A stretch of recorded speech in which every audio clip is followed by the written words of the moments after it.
Hi, my name is Sarah. This is the true story of the Three Little Pigs by Jon Scieszka. Everybody thinks they know the true story of the Three Little Pigs, but I have a secret. No one's ever heard my side of the story before. My name is Alexander T. Wolf. You can call me Al. I don't know how this big bad wolf started. I'm just Al. Maybe it's my diet. Everybody thinks it's horrible that I eat meat, but I'm a wolf. That's what I eat. Nobody ever thought it was wrong to eat a cheeseburger. But let me tell you the real story. It all started with a cup of sugar, a birthday cake, and a really big sneeze.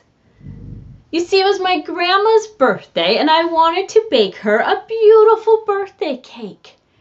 But I had a cold too. And while I was making the cake, I ran out of sugar. So I went to my neighbor's house, that first little pig. Now, he doesn't seem to be too smart. Who builds a house out of straw? All I did was knock on that door and the whole door fell down. It's not my fault. So I said, "Little pig, are you home? I need some sugar."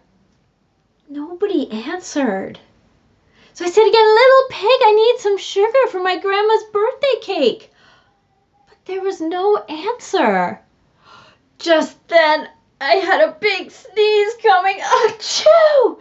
That whole straw house fell down.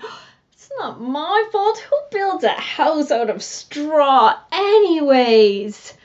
And right there, in the middle of all that straw, was that dead little pig.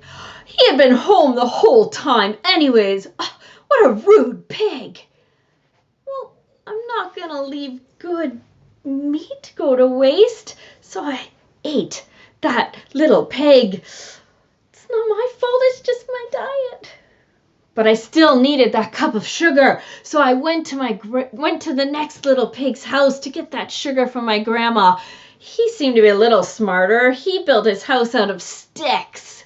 So I knocked on the door, knock, knock, knock, knock. And I said, little pig, I need some sugar for my grandma." Well, that little pig just said no. I went, how rude. I knocked on the door again and said, "Little pig, it's for my grandma's birthday. I need some sugar." And that pig said, no. Well, all of a sudden my cold was back and I had a big sneeze. Achoo!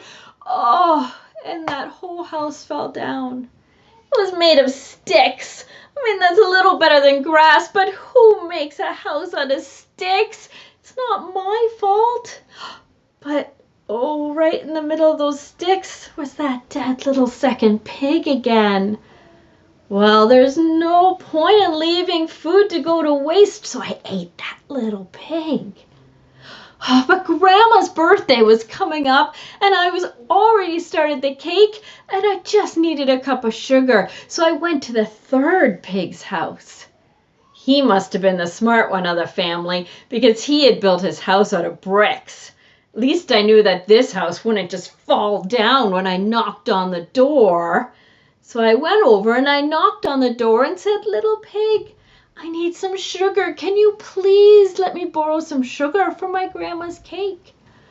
Well, that pig was the rudest pig of all three, and he said, "Go away, and your grandma can go away too."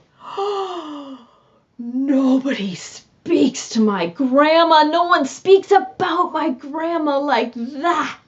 So I started banging on that door and said, "Little pig, how dare you?